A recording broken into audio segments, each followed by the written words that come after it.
Aquí estamos. Buenas noches, seno de la Virtual Academy. Felices de recibirlas y recibirlos en este mes de mitad de año del calendario gregorromano del año 2026. Muy felices de estar aquí reunidos en vivo y a color desde México, conectados hacia Latinoamérica desde Guadalajara el día de hoy, donde recibimos la doctora Itzel Durán Cortés, quien esa noche nos va a dar un tema de mayor interés para todos. Recordemos que en ese gran tiempo de inyectables, una de las áreas más complicadas es justamente la zona periorbital en particular, y quién mejor que una oculoplástica, una oftalmóloga subespecialista en oculoplástica y orbitaria, la doctora Itzel Durán Cortés. Saludamos la UDG y el Hospital Civil, donde hizo su formación académica como doctora y como especialista y subespecialista, con más de 12 años de experiencia desde Jalisco en procedimientos estéticos mínimamente invasivos, además, obviamente, de su gran parte quirúrgica. La doctora usa todo lo que se puede inyectar legal y permitido, y justamente en la dosis, el plano y obviamente el área, la zona correcta. Y esa noche nos va a hablar no solamente de los productos, pero sobre todo porque ella sí diseca y abre la cara, y especialmente esa zona tan delicada del tercio superior, desde la frente hasta la parte orbital, para que toda esa cuestión pueda ser mucho más entendible esa noche con una base anatómica. Y es además parte de la Sociedad de Cirugía Orbitaria, autora de publicaciones científicas, además de ponente en congresos nacionales e internacionales. Y para ustedes, doctoras y doctores, es hoy el tema de justamente cómo identificamos el diagnóstico y sobre todo manejamos las complicaciones oftálmicas causadas o sea por fillers y o bioestimuladores. Sus tips, su parte práctica les van a encantar. No se desconecten. Nos vemos al final para preguntas y respuestas. Nos ponemos de acuerdo. Muchísimas gracias. Bienvenida, Itzel, una vez más en ese espacio. Qué gusto tenerte con nosotros. Adelante. Gracias, Emanuel. Gracias a todos. Buenas noches. Gracias, Emanuel, por la invitación y gracias a su equipo de OVA por la invitación también. Entonces, les voy a dar, compartir mi pantalla para iniciar. Gracias a todos los que están conectados. Sé que de repente en estos tiempos de mundial es complicado estar conectado en la plática, pero me parece muy interesante poderles platicar de este tema tan importante y que justo ha tomado mucha más importancia la estadística a nivel internacional de las complicaciones oftálmicas, ¿no? Gracias, porque no es fácil abordarlo desde el área oftalmológica, pero bueno, justo es lo que quiero platicar con ustedes esta noche. Gracias por la presentación y bueno, pues soy la doctora Itzel Durán de Guadalajara, cirujana oculoplástica, como les platicó Emanuel, y en la noche de hoy me gustaría platicarles acerca de las complicaciones oftálmicas que podemos encontrar por inyectables. Entonces vamos a abordar un poquito, solo un paréntesis chiquitito de por qué el área periocular es diferente y por qué tenemos más complicaciones en esta área. Vamos a iniciar diciendo que sabemos todos muy bien que la segunda material inyectado en todo el mundo son los ácidos hialurónicos. Estas son las estadísticas del ISAPS hasta el 24. No tenemos aún las estadísticas del 25, pero probablemente aquí vamos a ver una modificación. Acá vemos que el ácido hialurónico está en segundo lugar en todos los procedimientos, así también como en mujeres y también en hombres. Probablemente esto se va a ver modificado en las estadísticas de este año porque lo hemos visto todos, la tendencia a cada vez utilizar menos rellenos de ácido hialurónico y cada vez utilizar más bioestimuladores. Entonces ahí vamos a encontrar posiblemente una diferencia importante. Sin embargo, como sigue siendo de los procedimientos estéticos y de rejuvenecimiento facial más realizados en todo el mundo, tenemos también que entender que hay una estadística importantísima en aumento en el riesgo de complicaciones de ceguera asociadas a inyectables. ¿Y por qué? Esto se debe a varios factores, pero vemos aquí un número que es totalmente alarmante, hasta un 421% más en los últimos años. Vemos aquí que en el 15 estaban reportados solo 98 casos, en el 19 aumentó a 146 casos y ahora en el 24 tuvimos 511 casos y eso está muy alarmante porque si bien tenemos muchos riesgos de varias complicaciones de necrosis cutánea, la ceguera por inyectables, en específico del ácido hialurónico, es sin duda la complicación más devastadora para un paciente. Probablemente los pacientes no se olvidarán o no comentarán de un súper buen resultado o de una súper buena inyección, pero una de estas complicaciones sí que dejaría marcada para siempre la vida de un paciente y también de un médico que tiene esta complicación. Por eso es que está tomando cada vez más importancia este tema y sobre todo saberlo diagnosticar y abordar de lo que tenemos, las herramientas que tenemos a la mano, aunque no seamos oftalmólogos, pero sobre todo saberlo diagnosticar, porque lo que no se sabe, no se piensa. Entonces, bueno, vamos a hablar un poquito de esto. ¿Y por qué es que tenemos estas complicaciones mucho más altas? Puede ser porque obviamente después de pandemia aumentó muchísimo los inyectables en el mundo, la aplicación de inyectables. Entonces hay un mayor número total de procedimientos en todo el mundo. También estamos expandiendo nuestras prácticas de inyectables a otras áreas que son de riesgo. También cada vez hay más operadores y dentro de estos operadores hay operadores con entrenamiento variable. Por eso yo agradezco y festejo que instituciones como DELA tengan este tipo de situaciones de educación continua, ¿no? Porque así podemos estar en preparación todo el tiempo. Además de que también sabemos que hay productos de diferente calidad y de diferente reología o hasta productos que son apócrifos que lastimosamente se están utilizando en todos lados y esto aumenta mucho más los riesgos y complicaciones vasculares oftálmicas. Y por supuesto también sabemos que hay mayor reporte y mayor conciencia científica de reportar estas complicaciones. Probablemente siempre ha habido muchas complicaciones, pero no se reportaban. Y en México tenemos justo la mala costumbre de no reportar mucho de estas situaciones o no publicar tanto. Bueno, la oclusión vascular ocular está considerada como un evento isquémico agudo. La fisiopatología es igual como si estuviéramos hablando de un stroke en el cerebro o de un infarto agudo al miocardio, tal cual. Se va a bloquear la vascularización de un tejido y este tejido va a sufrir daño tisular, isquemia.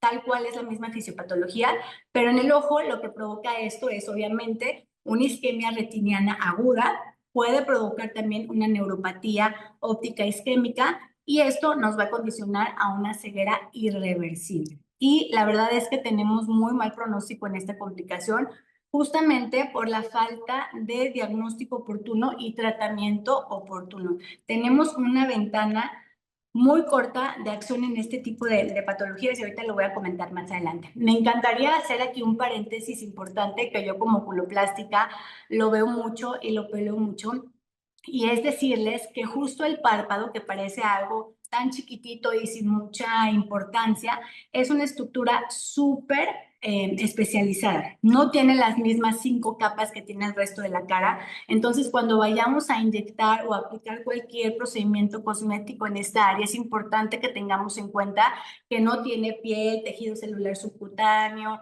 y luego músculo, como otras estructuras. Como aquí ven en esta imagen, bueno, sabemos que la piel del párpado es la más delgada de todo el cuerpo, que mide tan solo 0.3 a 0.5 milímetros, y en estas estructuras no tenemos tejido celular subcutáneo. La piel está pegada inmediatamente debajo, perdón, el músculo orbicular. El músculo orbicular tenemos varias porciones, que no es motivo de la plática, pero sí comentarles que después de eso hay un septum orbitario, luego está la grasita, la aponeurosis del elevador, luego la grasita, luego la poneurosis, y aquí les muestro cada una de las estructuras de un párpado. Son aproximadamente, y en resumen, 9 capitas muy especializadas, súper delgaditas, súper milimétricas. Por eso es muy importante que solo tengamos en cuenta que la profundidad en la que trabajemos y que si sentimos resistencia, a lo mejor al meter una cánula estamos perforando septum orbitario y entonces a lo mejor podemos inyectar la sustancia en las bolsas grasas, todo eso. Solo entender un poquito más que la anatomía del ojo y del párpado es muy diferente al resto de la cara y que requiere más estudio porque es muy especializada. Ahora les voy a platicar un poquito acerca de las complicaciones oftálmicas en los procedimientos de medicina estética. Solo es una tablita para mencionarlos porque me voy a adentrar más en tema de inyecciones. de ácido hialurónico u otras sustancias que causan oclusión vascular de la arteria central de la retina, en este caso, es lo más importante que voy a abordar. Para esto les puse una tablita rápida para que ustedes sepan que desde una toxina que se ve tan sencillo de aplicar, que a veces la aplica gente que ni siquiera es personal médico, tiene una complicación importante. Obviamente los inyectables como los estimuladores, ácidos hialurónicos, tienen la peor de las complicaciones a nivel oftalmológico, que es crítica, que es irreversible, que es la oclusión de la arteria central de la retina y que el tiempo de aparición es en segundos. La toxina botulínica, la complicación que nos puede dar, no empieza inmediatamente. Sabemos que la toxina botulínica empieza a actuar del segundo al tercer día, al séptimo día y al 15 día es el pico. Y ahí es cuando podemos ver una ptosis de la ceja o una ptosis del párpado superior, pues muy molesta para el paciente, ¿no? Y bueno, pues es una complicación no tan grave, solamente cosmética, y es transitoria. Los láseres y todas las tecnologías que se están utilizando en el área periocular, así como el IPL, que ahora también hasta nosotros mismos los oftalmólogos lo utilizamos para la cuestión de ojo seco, también tienen complicaciones si no sabemos utilizar las herramientas adecuadas para proteger el globo ocular. Puede ocasionar desde una uveitis anterior hasta una atrofia de iris. ¿Qué es importante aquí? Utilizar un buen protector, las conchitas protectoras, que normalmente son de titanio o son de acero inoxidable o titanio. La marca más reconocida y la más usual es Stores y vienen de diferentes tamaños. Entonces yo les sugiero que si ustedes van a utilizar tecnología en el área periocular, siempre se aseguren de proteger el globo ocular con una conchita que va, le dicen intraocular, no es intraocular porque pues no va dentro del ojo, pero sí va dentro de los párpados y no solo los goblecitos que van por encima. Y los hilos tensores, pues podemos tener complicaciones desde celulitis, granulomas, etcétera. Ahora también otra cosa importante, hablando de los fillers.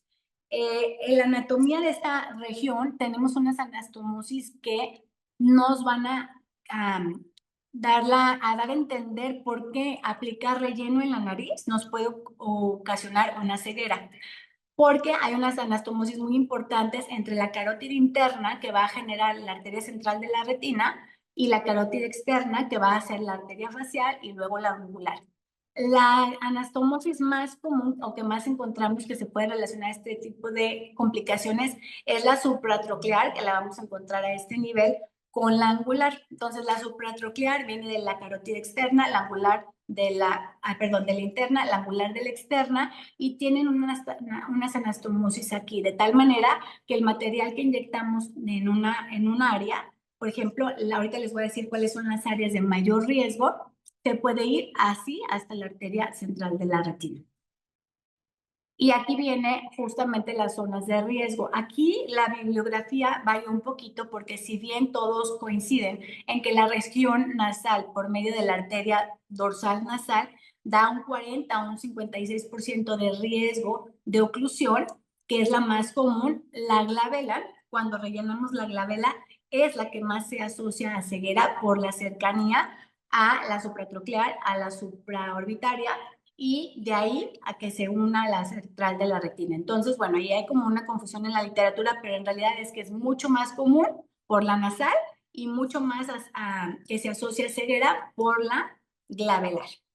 Y aquí les puse como los porcentajes, ¿no? La región nasal es de un 40 a un 56% por la arteria dorsal nasal, la región glabelar de un 25 a un 27% porque se asocia a la supratroclear, la región frontal del 7 al 19% por la supraorbitaria, y bueno, los pliegues nasolabiales disminuyen de un 4 a un 15%.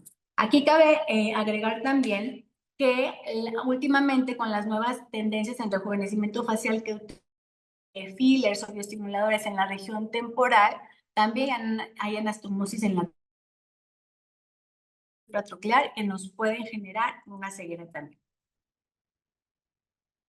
Ok, también hablando todavía un poquito de este artículo nos dice que la arteria angular puede ser anatómicas, o sea, la más común es que solo sea la arteria angular y que termine en canto medial en el 3% de los pacientes, pero un 26.3% puede tener continuidad con la dorsal nasal, que recordemos que esta es la que más se ha asociado a oclusivas y hasta un 22.8% tiene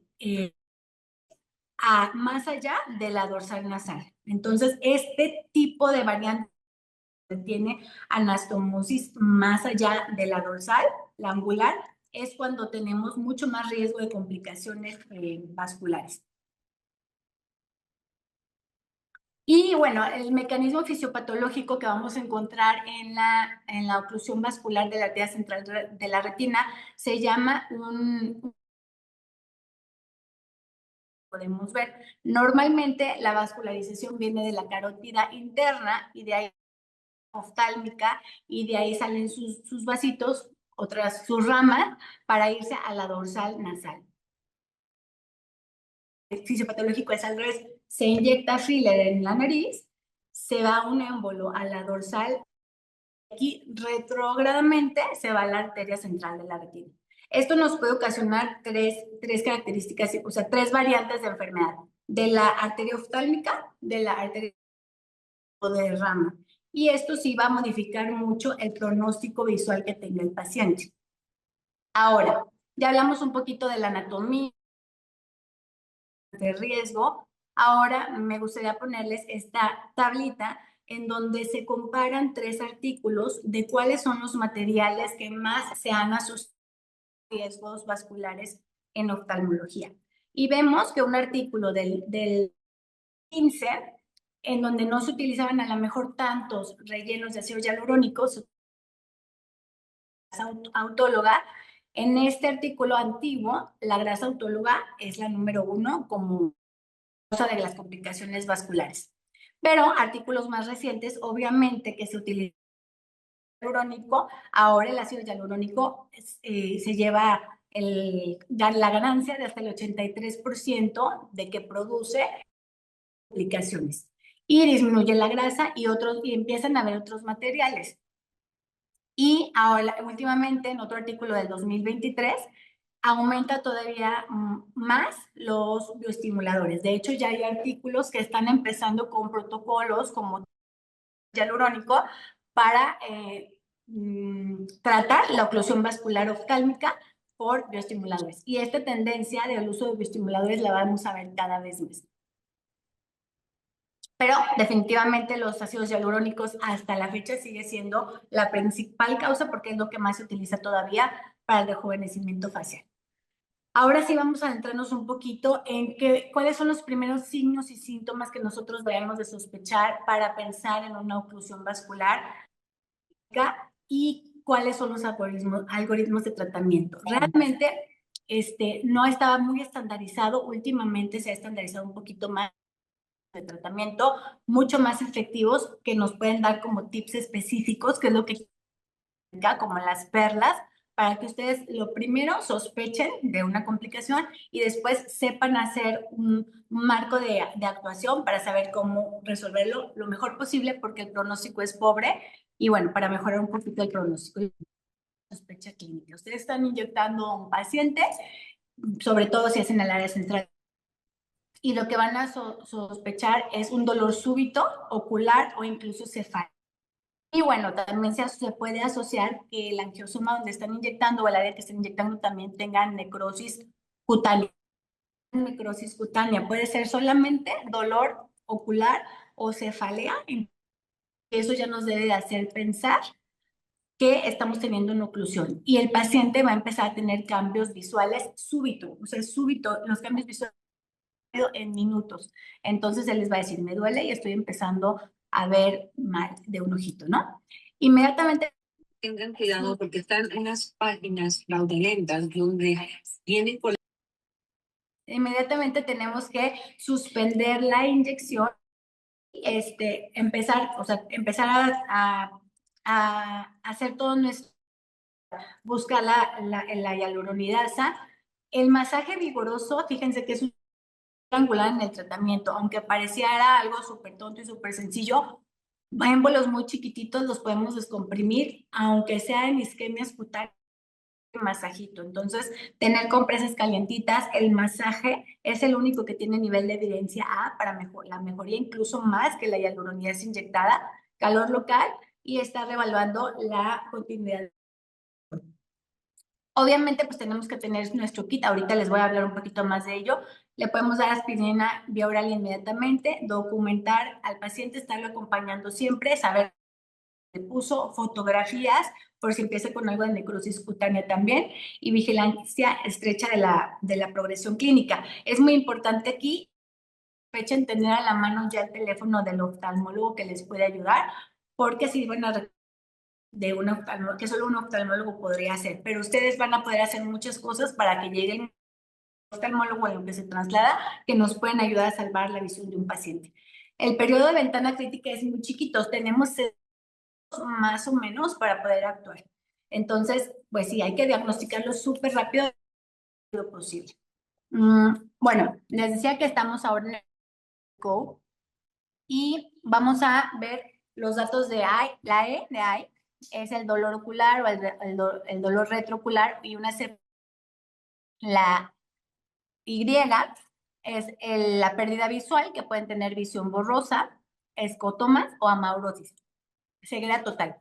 Los signos externos, el paciente, o sea, el párpado cerradito, la incapacidad para la apertura palpebral, midriasis, tener palidez cutánea, sí se asocia, y lívidos reticulares, solo si se asocia eh, cutánea, porque muchas veces se relaciona con, por ejemplo, de la supraorbitaria o de la supratroquear, también se ve alterado.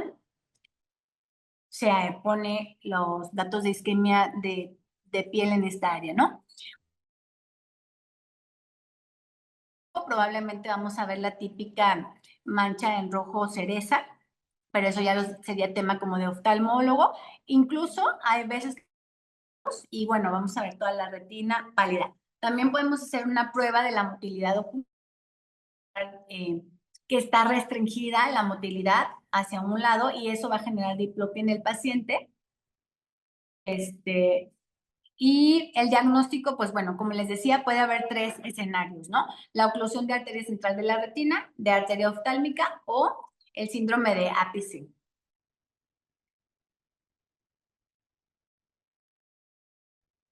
Ok, entonces en este artículo que aparte tuvo en el 2025, pues vemos que las complicaciones oftálmicas son comunes con aguja, cuando estamos inyectando con aguja, que con microcánula.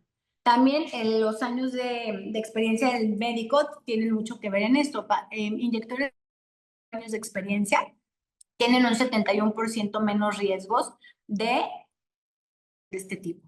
El daño isquémico irreversible puede ocurrir ahora. Por eso que les decía que la ventana de actuación pues es muy cortita, minutos. Es considerado un stroke retiniano, y les decía también que la arteria temporal ha tomado más popularidad últimamente, trabajando mucho más en esta área que anteriormente no se trabajaba, ¿no? Bueno, ahora sí vamos con el protocolo como tal. ¿Qué podemos hacer? En el cuadro clínico del paciente, vamos a tener que contactar a un oftalmólogo, porque sí o sí vamos a requerir de su apoyo. Vamos a checar la visión del, probablemente, o lo más seguro, es que no tengan, obviamente, una carta de Snellen en consultorio, pero lo que ustedes sí pueden hacer para documentar la visión del paciente es pedirle que les cuente sus dedos. ¿Cuántos dedos tengo aquí levantados? A 1 metro, si lo ve muy bien, a 1 metro, a 3 metros, que es la máxima distancia para valorar la visión. ¿Cuántos deditos? Si no ve cuenta dedos ni a 1 metro, o sea, si no puede contar los deditos ni a 1 metro, ni a 30 centímetros, la siguiente es el movimiento. Ustedes le van a mover su mano al paciente enfrente del ojito, y él tiene que detectar que hay un movimiento y hacia dónde es el movimiento. Y si no tenemos ni movimiento de manos en la percepción, la última prueba es que el paciente perciba la luz. Y le tapan el otro ojito, le ponen un estímulo visual en linterna, y él les va a decir si ve estímulo luminoso. Entonces sí es importante que documenten la agudeza visual y que la midan de esta manera, así como el defecto pupilar aferente. Este seguramente lo vimos todos en la carrera, pero se los recuerdo porque es algo que obviamente se olvida con mucha facilidad. Y esto es también según la literatura, pero son a lo mejor 5 segundos y luego dejar de presionar 10 segundos. Aquí varía. Hay quienes dicen que mantener por 10 segundos presionado el ojito y luego descansar 20. El chiste es que estén repitiendo 5 minutos y revaluando la agudeza visual. Esta es lo que más ha demostrado que podemos mejorar el pronóstico en los pacientes si hacemos un masaje ocular adecuado. Ahora, también es importante evaluar la función del nervio óptico, que ya les decía, con el defecto pupilar aferente, los reflejos pupilares y, bueno, el masaje ocular, que les dije que es lo más importante. Y vamos a tener que tener en nuestro kit de salvación gotitas para disminuir la presión. Hay 3 gotitas básicamente que podemos tener. Ahorita les voy a explicar más adelante cuáles son y qué dosificación para que ustedes le puedan tomar una fotografía. Y cosas que nos pueden ayudar a realizar vasodilatación del paciente, pues es si tenemos oxígeno en la clínica, pues obviamente puntitas de oxígeno o oxígeno con reservorio, pero si no, hasta respirar en una bolsita de papel, 10 minutos por ciclo, nos va a ayudar. Y por supuesto, tener nuestro aliado a la mano, la inmediata al paciente. Ahorita vamos a hablar más adelante de eso. Cuando todos estos tratamientos de primera línea han fallado, entonces necesitamos enviar al paciente a centros especializados de retina. Que aquí la mala noticia es que realmente no tenemos muchas opciones. En Ciudad de México estará el Instituto Nacional de Neurología, que sí tienen terapia endovascular, pero tenemos una ventana de ideal para la terapéutica de 4 a 6 horas. Por lo tanto, vuelvo a mencionar que lo más importante sigue siendo el diagnóstico temprano y la derivación temprana con un oftalmólogo para entonces sí hacer terapia endovascular. Podemos inyectar TPA intraarterial. También se da manitol intravenoso para intentar disminuir aún más la presión intraocular. En consultorio nosotros podemos dar acetazolamida, que ahorita digo dosis y todo. Y también se puede agregar prostaglandina E1 intravenosa como un vasodilatador sistémico. La oxigenoterapia hiperbárica está súper documentado y está súper indicada tanto en isquemias. Tiene muy buen beneficio. Lo importante es que si inicie temprano, de las primeras 12 a 24 horas. Aquí el protocolo habitual es oxígeno al 100% con 2.8 atmósferas y son 90 minutos por sesión y son 2 sesiones al día por 3 días. O sea, muy intenso el protocolo, pero con esto se han visto bastantes resultados. También vamos a administrar terapia de corticosteroides intravenosos. Normalmente el que más se utiliza es la metilprednisolona. Y bueno, ahora vamos a hablar de este protocolo que se llama MASTERS. MASTERS representa uno de los primeros marcos estructurados realizados desde la perspectiva de oftalmología y por oftalmólogos. De hecho, uno de los colaboradores más importantes en este protocolo es un oftalmólogo oculoplástico de Ciudad de México. Entonces, les estaba yo aquí diciendo que el oxígeno suplementario, la cámara hiperbárica. Bueno, la recuperación visual depende de la rapidez y de la intervención, como les decía, en los primeros minutos, ¿no?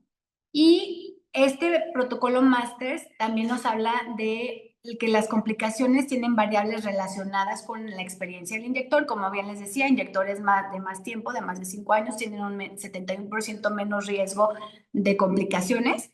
Con el volumen de inyección, todos los protocolos y todos los artículos que hay en base a esto dicen que los volúmenes de inyección chiquitos tienen menos riesgo de complicaciones. Obviamente con los sitios de inyección y con el tiempo en que se tarda en tratar la complicación. Otra vez nos dice de los materiales más comunes, que sigue siendo el ácido hialurónico el más común, pero aquí nos habla de algo muy importante en esta sección, que los materiales bioinyecciones o por ejemplo, la grasa autóloga, ¿no? Si bien es más bajo la tasa de complicación, son complicaciones más severas y se asocian más a embolismos cerebrales. Por lo tanto, pues podemos tener complicaciones más graves en este sentido. Las maniobras, como les decía, es algo que todos podemos hacer y es lo de las cosas que me gustaría que se quedaran en mente, ¿no? Que es el primer paso, pero con más evidencia para encaminar a bajar la presión intraocular y mover el émbolo a arterias más periféricas para preservar en la medida de lo posible la visión central. Entonces aquí les decía que las guías cambian, ¿no? Hay unos que dicen que de 5 a 10 segundos y en este caso ellos sugieren de 15 a 20 segundos de presión con intervalos de descanso. Puede ser directamente con el dedo O nosotros los oftalmólogos tenemos este lente que está en la imagen, que con ese pues es más eficaz el masaje. Y el segundo paso sería una paracentesis de cámara anterior. Esto sí, obviamente, pues no creo que nadie se anime a hacerlo. Es accesible solo para oftalmólogos porque necesitamos lámpara de hendidura, necesitamos colirio de anestésico y se coloca, ahorita les voy a enseñar una foto en donde se coloca una agujita y a través de ella se drena un poquito o se hace una paracentesis para sacar líquido del ojito y disminuir la presión intraocular y esto nos ayuda a mejorar la perfusión hasta un 20% de la perfusión retiniana. Y el semifowler, recuerden, pues esta también es una maniobra muy sencilla que nos va a ayudar a favorecer el drenaje de las venas epiesclerales. Esta es la imagen de una paracentesis de cámara anterior, en donde es muy sencillo, pero a lo mejor no, para gente que no es oftalmóloga, pues no. Ponemos un colirio de anestésico y colocamos una agujita de insulina sin el émbolo para que a través de ella drene el humor acuoso. Y les decía, pues esto va muy bien porque ayuda hasta un 20% a la perfusión retiniana. Ahora vamos a hablar un poquito de la hialuronidasa. También no hay como un consenso de cómo diluirla. Incluso la misma casa comercial a veces propone 1 mililitro. Hay literatura que va desde 1 mililitro, 2 mililitros, hasta 10 mililitros. En este caso, en la situación oftalmológica, lo más conveniente es diluirla en 10 mililitros para que de esta manera nos queden 150 unidades sobre mililitro, que es la dosis que está indicada. Nosotros tenemos que inyectar de 150 a 300 unidades, o sea, de 1 a 2 mililitros cada 20 minutos por la primera hora. Es decir, la capacidad máxima que hay detrás del globo ocular es hasta 8 cc, no más de ello, porque si no estaríamos provocando un síndrome compresivo de la órbita y pondríamos más en riesgo temas más complicados, entonces solo se recomiendan mejor 1 a 2 mililitros, repetir cada 20 minutos la primera hora. Esto en la aplicación retrovulvar, que ahorita les voy a mostrar un videito y la aguja que utilizamos, que es lo que me gustaría que sí, pues pudieran aprenderlo. Inyecta estas áreas, que son obviamente las más inyectadas de la cara, para que pudiéramos mejorar el pronóstico de nuestros pacientes. Aquí viene una tablita en donde está comparando los protocolos de uso de hialuronidasa en una isquemia cutánea, pero en una isquemia ocular. En la isquemia cutánea nos vamos a acabar todo el frasquito, ¿no? Las 1500 unidades y las vamos a distribuir por todo el angiosoma de la piel que encontré. También aquí la literatura varía de 1, 2, 3, 5 o hasta 10 mililitros, pero en general el consenso dice que con 5 mililitros está súper bien. La inyección es subcutánea y todos los puntos del angiosoma. Aquí repetir de 3 a 4 ciclos, igual cada 20, 30 minutos y hasta que veamos un poquito que el daño capilar, el llenado capilar es más rápido. Y en globo ocular les decía que lo recomendado es de 150 o 200 o hasta 300 unidades por dosis. Para diluir, lo diluimos en 10. Infiltramos retrovulvar con una aguja especial y también podemos infiltrar nasal en el territorio que estamos sospechando. También se ha visto en la literatura que si inyectamos, casi que si inundamos el área supratroclear, supraorbitaria y nasal, estamos facilitando que se destruya más todo el material que pudo haber quedado ahí y así mejorar un poquito el pronóstico. Esto se repite cada 20 a 30 minutos hasta que veamos evidencia de mejoría visual.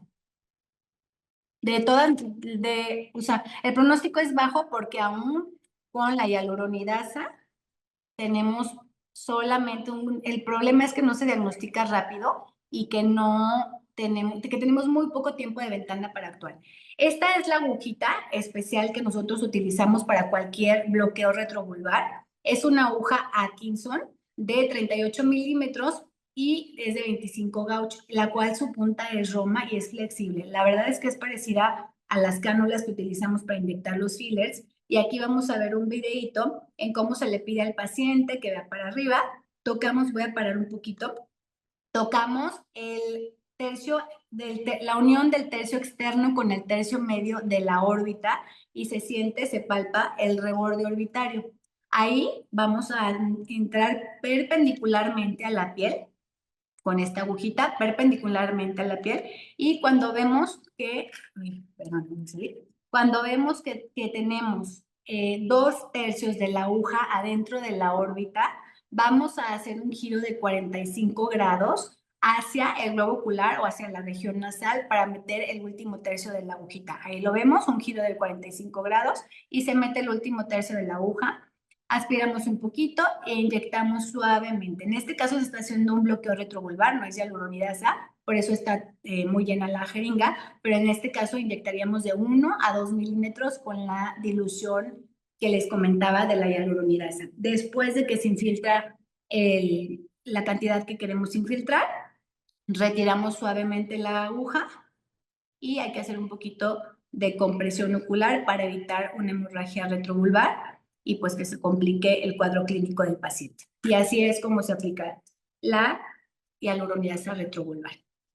Entonces, otro punto importante del máster es la M, maniobras, la A, hialuronidasa, la S de esteroides. Vamos a indicar, como les decía, metilprednisolona, 1 gramo cada 24 horas por 3 días consecutivos. Sabemos que cuando indicamos un esteroide intravenoso, pues hay que tener un buen control de la glucosa y de la presión arterial. Y otro gold estándar en el tratamiento que también es muy sencillo y lo podemos replicar en todos los consultorios es el control de la presión intraocular. O sea, sí o sí tenemos que tener gotitas hipotensoras. Puede ser timolol al 5%, el cual se va a administrar cada 12 horas. Brimonidina al 0.2%, el cual se va a administrar cada 8 horas. O dorzolamida al 2% cada 8 horas. Algunas bibliografías también mencionan la braclonidina, pero en México es muy difícil de conseguir. Vamos también a administrar al paciente dentro de nuestro kit de urgencias oftalmológicas, siempre tener acetazolamida y podemos dar una dosis inicial de 500 miligramos, dosis inicial, y después continuar con 250 miligramos cada 6 horas. Y ya en el medio hospitalario, pues si está indicado la aplicación del manitol, va a ser un bolito de manitol al 20% en 100 mililitros. Hay que pasar despacio para evitar daño renal y máximo 200 gramos por día. El objetivo aquí pues va a ser disminuir la presión intraocular y proteger la perfusión. Y después de esteroides viene el oxígeno suplementario, y es aumentar, pues intentar aumentar la concentración plasmática de oxígeno. Puede ser bien con cámara hiperbárica, que es pues lo mejor que le podemos ofrecer al paciente, como ya les había dicho yo, es 3 días consecutivos, una sesión en la mañana y una sesión en la noche. También si no tenemos acceso a cámara hiperbárica, pues de menos podemos administrar oxígeno suplementario al paciente, ya sea con puntas nasales a 5 litros por minuto, o si tenemos mascarilla con reservorio, mucho mejor, a 15 litros por minuto, lo cual va a mejorar la concentración de oxígeno hasta un 60 o 80%. Muy bien, aquí les pongo otra revisión de la bibliografía.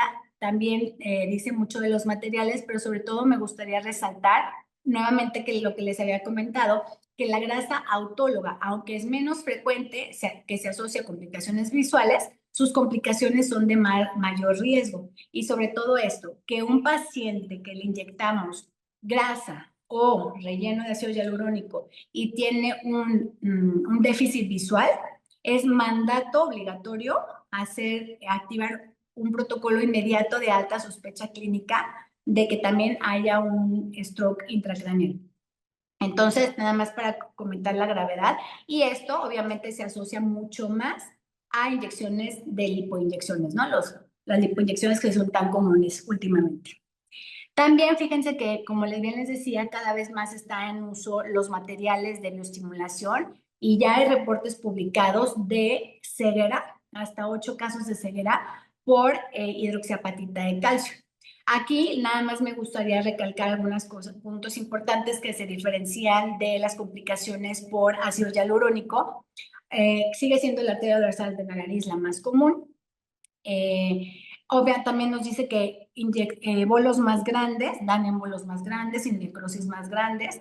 La recomendación que ellos dan es siempre hacer inyecciones retrógradas, bolos chiquitos, inyectar lento.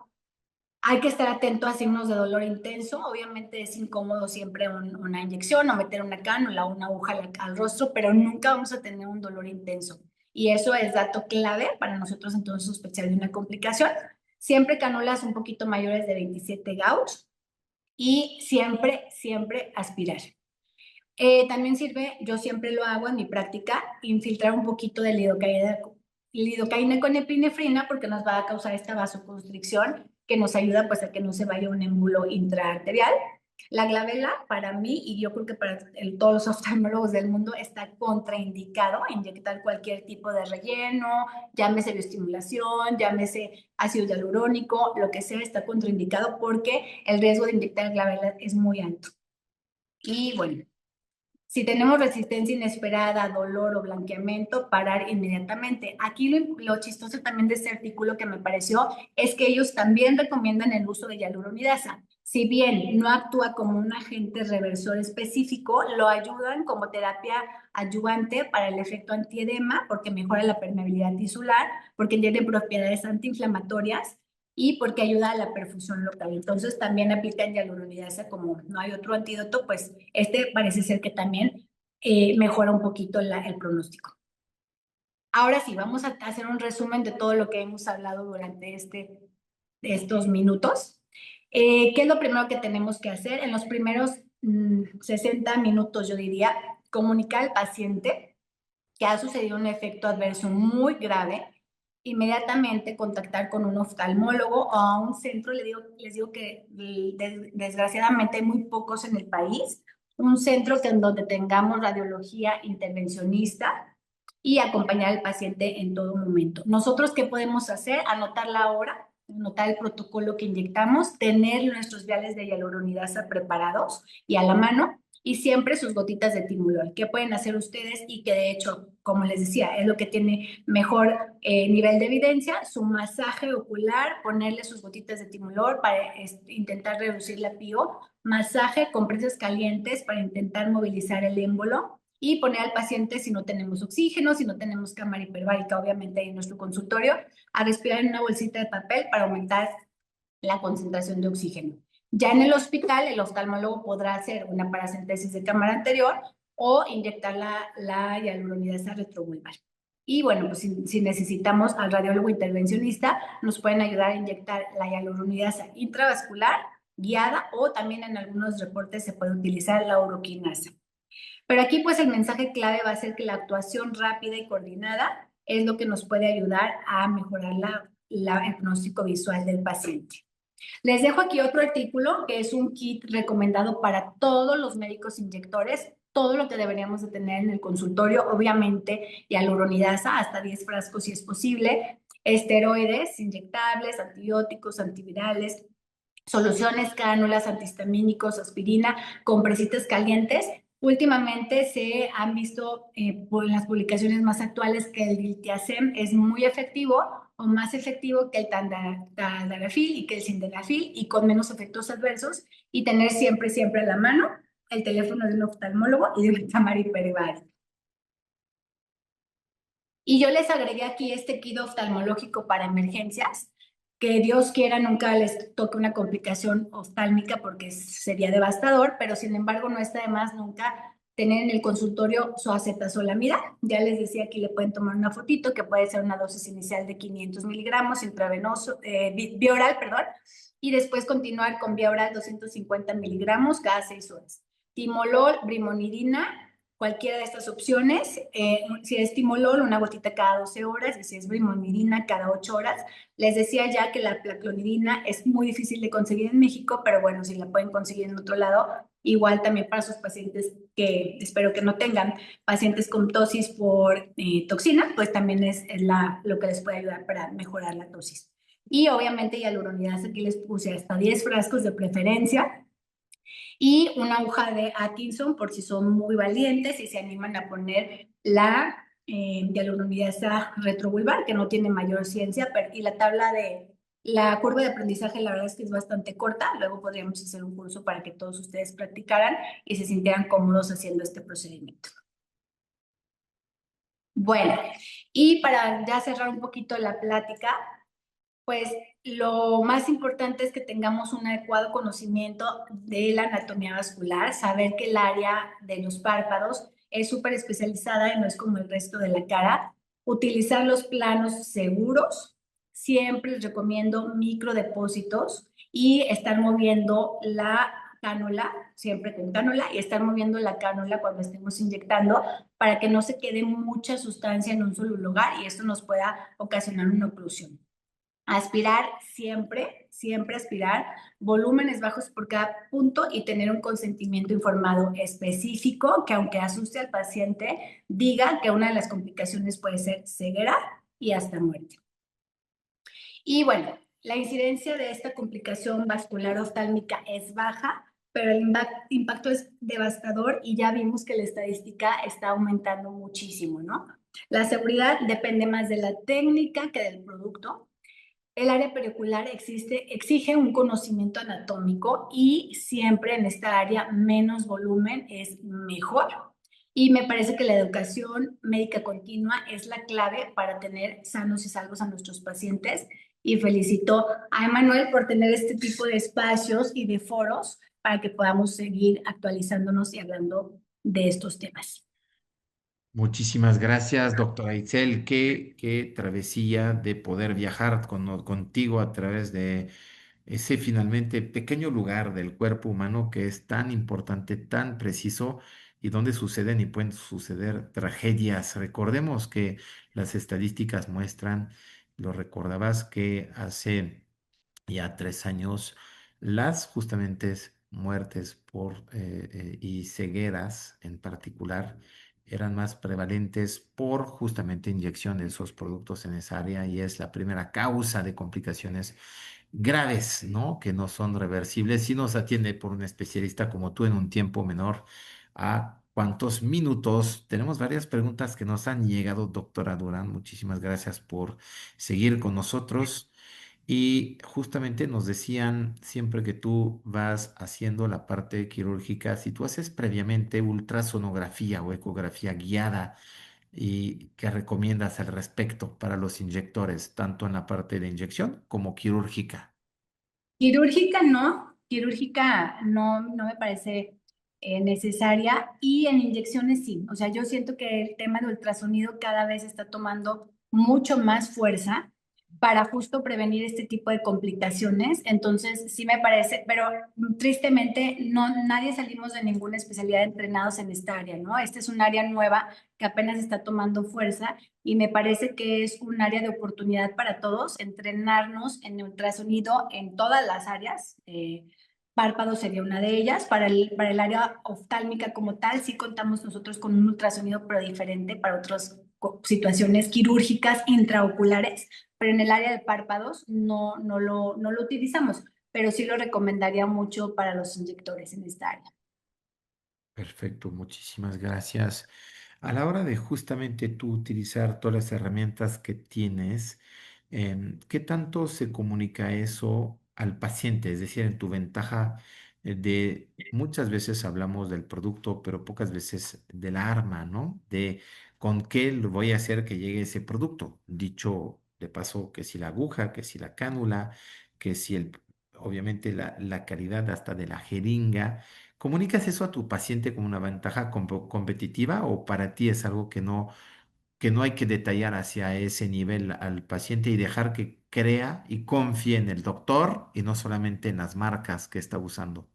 No, yo sí soy muy específica y me gusta tomarme el tiempo para explicarle todas las posibles complicaciones, tanto quirúrgicas como un procedimiento de consultorio, y están súper especificadas en el consentimiento, como decía, o sea, desde un hematoma, que puede ser algo esperado, edema, que si ponemos un estimulador en el área pericular, puede ser esperado, hasta la ceguera o hasta la muerte, ¿no? Entonces, sí me gusta que el paciente acepte esa responsabilidad antes de someterse a cualquier tipo de procedimiento quirúrgico, ¿no? Y sí, me gusta explicar. A mí, yo siempre el área pericular la manejo con cánula. Me encanta manejarla con cánula, me parece muy sencillo y muy seguro. Y siempre les explico, ¿no? Porque cuando ven el tamaño de la aguja, que no es aguja en realidad, se asustan. Entonces yo les explico, es como una manguerita, ¿no? Es flexible, tiene una punta roma, se las muestro con guante estéril. No va a penetrar ningún tejido la cánula. En teoría, lo quisiéramos, ¿no? Este, ningún tejido, no va a penetrar ningún tejido y no va a producir mayor complicación. Entonces, sí les explico muy bien cómo es el procedimiento y todas las posibles complicaciones que podemos tener. En cuanto a la parte médico-legal, tú hablando de ese tema, nos están preguntando por WhatsApp qué tipo de asesoría pediste o qué tipo de machote usaste y si lo haces diferenciado según el tipo de productos que haces o si tienes un consentimiento general para quirúrgico No, y uno fíjate general que para inyectables. sí, no tengo consentimientos específicos para cada uno de los inyectables que manejo. O sea, para toxina, y ahí pongo complicación más temida, tosis, me durará 6 meses, ¿no? Sí tengo asesoría legal, nosotros tenemos un seguro médico legal contratado y ellos nos revisaron los consentimientos, pero tengo cada uno de los consentimientos por bioestimulador, por rellenos, por toxina y obviamente el quirúrgico en todas las diferentes cirugías que hacemos, las complicaciones que podemos tener muy detalladas. Perfecto. Muchísimas gracias. Este, última pregunta que nos están haciendo. La evolución en cuanto a la bioestimulación y en cuanto a justamente esa inversión de tendencia de empezar a veces a primero poner un bioestimulador antes de un ácido hialurónico, tú que viviste toda esa travesía, ¿cómo la ves y qué recomiendas a los principiantes en particular? Fíjate que a mí me tocó iniciar con los primeros rellenos que eran específicos para ojera y muy buenos. Me iba bien. Ahora siento que con el paso de los años, esos pacientes que los sigo teniendo acá en consulta, bajo algunas circunstancias y sobre todo aunado como este tema de COVID, ¿no? Que cuando les dio COVID o cuando se vacunaron de COVID o bajo algunas circunstancias, estos rellenos se hinchaban y nunca se iban del todo el producto, ¿no? O sea, lo veíamos a través de los años. Ahora que tenemos unos rellenos más específicos, por ejemplo, este Shieldmed para ojeras, me parece que es un producto que no jala tanta agua. Como la naturaleza del ácido hialurónico es jalar moléculas de agua, de repente cuando se enfermaba el paciente, cuando le dio COVID, cuando se vacunó, se hinchaba así de la nada, ¿no? Y con estos nuevos productos que no jalan tanta agua como el relleno de Filmet, les va bastante bien, pero en lo personal, la bioestimulación en el área periocular es un área de oportunidad hermosa, o sea, hermosa, pero para todo tipo de ojeras, Emanuel, porque ojeras hundidas mejoran ojeras con herniación de bolsas de pacientes que son candidatos a cirugía, pero por algún tema no se quieren operar. Les va súper bien en camuflajear esta herniación de bolsas y está maravilloso porque la piel de la ojera, de la área palpebral es tan delgadita que la bioestimulación es preciosa en esta área. O sea, lo veíamos desde el NSTF, ¿no? Que mejoraba la calidad de piel, mejoraba la densidad de colágeno. Al mejorar el colágeno mejoraba la densidad y eran pieles muy delgadas que después se hacían más gruesas, mejoraba. Ahora con esta era de la bioestimulación, yo estoy maravillada, asombrada y muy contenta, ¿no? Porque pacientes, te digo, que no eran candidatos o no querían cirugía, ahora tienen la oportunidad de estar sin bolsas y sin ojeras con un bioestimulador. Muy bien, muchísimas gracias. Está muy claro y efectivamente cada capa, cada producto, cada arma para disparar ese producto, dicho aguja, dicho láser, dicho cánula, dicho otros dispositivos de delivery systems están haciendo una gran, gran, gran posibilidad de hoy combinar y mezclar procedimientos. Hoy no era el tema de hoy era justamente cómo lidiar con complicaciones. Con eso vamos a dar conclusión al webinar de hoy. La verdad, agradeciendo muchísimo tu tiempo, enfrentando todos los aleas de a veces esos temas en vivo. Muy felices aquí, seguimos conectados muchos para haber presenciado ese gran momento. Encontrarán la doctora Itzel Durán en justamente sus redes que vieron antes, pronto para ustedes con unos cursos que la doctora nos comunicará y que podremos difundir, porque no solamente es de ver, pero también es de sentir, de tocar y de practicar. Así que pronto la doctora Itzel les dirá a través de Udera cómo poder contactarla e inscribirse a futuros cursos que nos está cuajando y preparando. Te agradecemos muchísimo, Itzel, no te desconectes, solamente mostrando que para la semana que entra estoy seguro que te encantará ese tema de cómo fidelizar y cómo asegurar que haya recompra o al menos regreso de esos pacientes, hablando de lealtad, hablando de subsecuentes no solamente a través de la ciencia y de la medicina, pero también a través de prácticas mercadológicas y comerciales para poder hacerlo. Será con el Luis Ángel Velasco Zúñiga, un licenciado especializado justamente en transformación digital y en liderazgo de ecosistemas que permiten hacer ese conecte y ese seguimiento a esos pacientes. Muchísimas gracias, doctora. Recordemos que esa práctica será retransmitida en replay en el canal de YouTube, en todos los canales que tenemos dentro de la empresa, en obviamente Instagram, síganos, o de la Virtual Academy, o de la oficial, o de la México, de la Colombia y todos los países donde estamos haciendo historia de la mano con ustedes, doctoras y doctores.